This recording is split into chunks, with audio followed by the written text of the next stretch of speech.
और वो वाकया था कि मैं यहां से बाइक से जा रहा था, पीछे से एक टाटा सुमो गाड़ी जा रही थी और मेरे दोस्त हमारे नजदीक आकर के उसके आगे का बाएं साइड का टायर आवाज कर गया था। और किसी भी गाड़ी का यदि आगे का टायर आवाज होता है तो जिस साइड का टायर आवाज करेगा गाड़ी अचानक उधर खींच जाती है। और क्योंकि बाएं साइड का टायर आवाज किया था, गाड़ी अचानक बाएं मुड़ गई। आवाज हुआ ये तो पता चला कि आवाज हुआ है, लेकिन वो हमें ही आकर के मार देगा इस बात का अंदाजा नहीं था मेरे दोस्त। उस घटना में गाड़ी का तो पूरा परखच्चा उड़ गया था बाइक का। मैं गाड़ी पर से गेंद की तरह उड़ा, पुल की दीवार में टकराया, सड़क पर गिरा। इतना तक पता है, इसके आगे क्या हुआ कुछ भी नहीं पता। जब मैं होश में आया तो अस्पताल में पड़ा हुआ था और होश में आने के बाद अंदर से एक बेचैनी चल रही थी कि मैं पुरुष समाज का लोग हूं, चाहे मुझे ड्यूटी के लिए सड़क पर निकलना पड़े, चाहे मुझे घर के किसी काम के लिए सड़क पर निकलना पड़े, हर हाल में निकलना तो पड़ेगा। और कोई भी व्यक्ति इस बात की गारंटी नहीं दे सकता कि वो यदि पांव पैदल ही सड़क पर निकल गया है तो वो घर वापस आ जाएगा। इस बात की गारंटी मेरे दोस्त नहीं दे सकता। ये सवाल अंदर से हमें बेचैन कर रखा था कि आज तो मैं ऊपर वाले को नमन करता हूं, अपने माता पिता को नमन करता हूं कि आज मैं उनके आशीर्वाद से आप सबों के सामने बात कर रहा हूं, लेकिन यदि उस दुर्घटना में मैं ना होता तो हमारे पीछे जो हमारी पत्नी होती है, हमारे बच्चे होते हैं, आखिर उनका क्या होगा? मेरे दोस्त इस सवाल का जवाब नहीं मिल रहा था। इसी बीच 1.5 महीना से मैं बेड पे रेस्ट में था। हमारे राजेश सर को इस घटना की जानकारी हुई और राजेश सर एक बार रात में हाथ चाल जानने के लिए हमारे यहां आए, लेकिन मेरे दोस्त वो अकेले नहीं आए थे। उस रात हमारे यहां 3 देवदूतों का पदार्पण हुआ था। मैं चाहूं कि जब मैं उन तीनों देवदूतों का नाम लूं तो मेरे दोस्त दिल से धमाकेदार ताली बजाइएगा।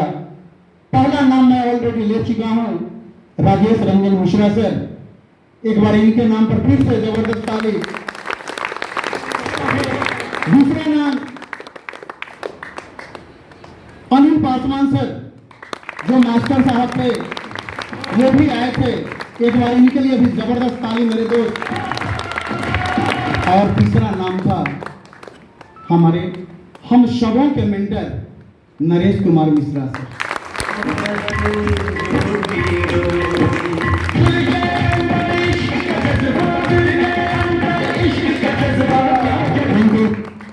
और मेरे दोस्त ये तीनों देवदूत आए थे और नरेश सर ने कहा था कि संजय जी 40 साल वाली नौकरी आप ऑलरेडी कर रहे हो,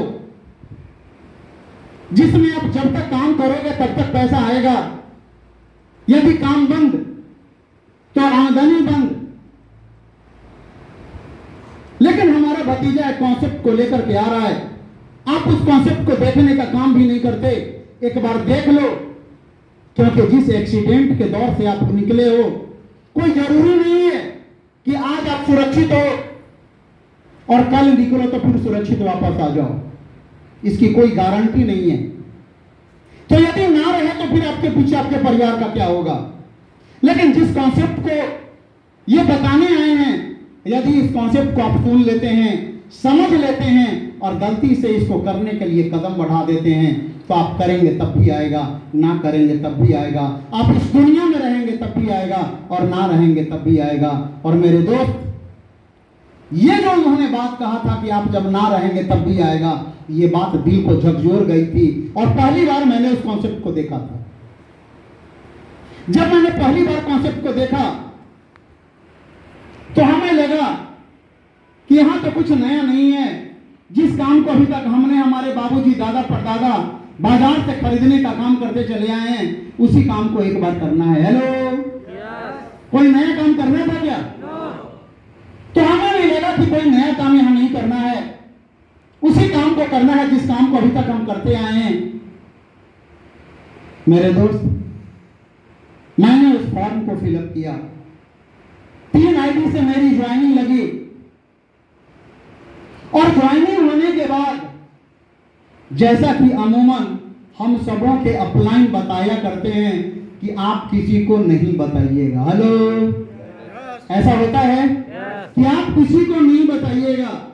और जैसे ही हमारे अपलाइन कहते हैं कि आप किसी को नहीं बताइएगा, जो दिमाग है ना जिसमें शक का कीड़ा, वो कहता है कि जरूर कोई बात है, जरूर कोई बात है, करके तो देखना चाहिए।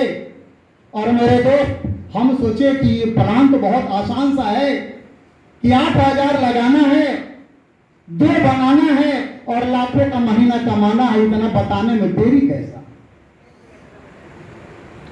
सुबह हुआ और सुबह होने के बाद हमारे यहाँ एक एडीएम थे, ब्रजकिशोर सिंह, बहुत बढ़िया हमारे साथ रिश्ता था, छोटा भाई बड़ा भाई का। मैं उनके यहाँ गया और जाने के बाद उनको बताया कि भैया मैं एक गजब का कॉन्सेप्ट लेकर के आया हूं। तो कहते हैं क्या है बताओ। हम कहे कि 8,000 लगाना है, 2 बनाना है और 8 लाख का महीना कमाना है। मेरे दोस्त, वो हमारा चेहरा देखते रह गए और उन्होंने पूछा कि संजय जी आप घर से आ रहे हो? बोले कि हाँ। तो रास्ते में कहीं रुके नहीं हो ना? मैंने कहा कि नहीं। क्यों?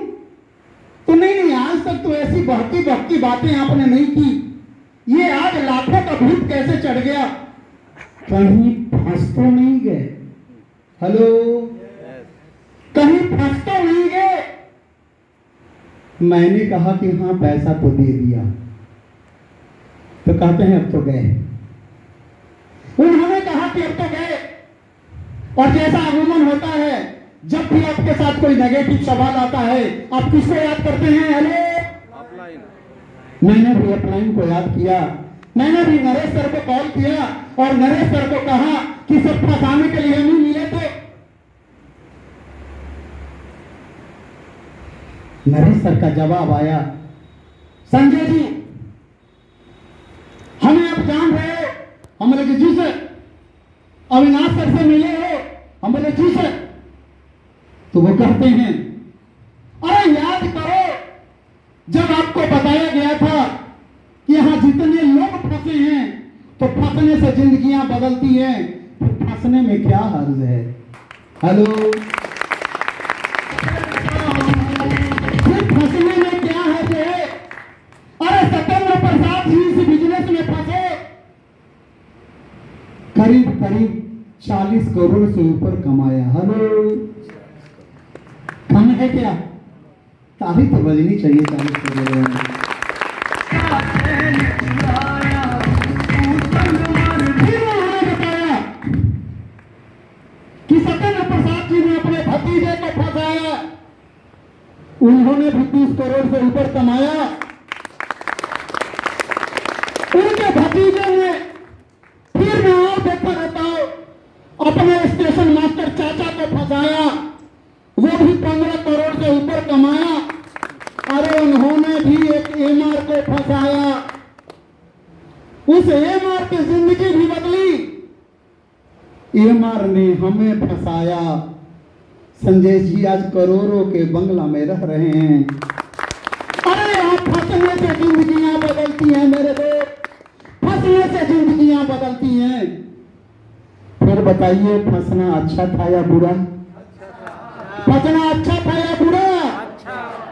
फंसना चाहिए। और फंसने और फंसाने से जिंदगियां बदलती हैं, तो खुद भी फंसना चाहिए और दूसरे को भी फंसाना चाहिए कि नहीं?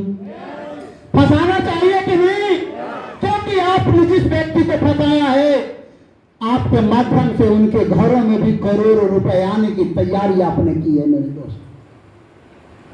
जब उन्होंने ये बताया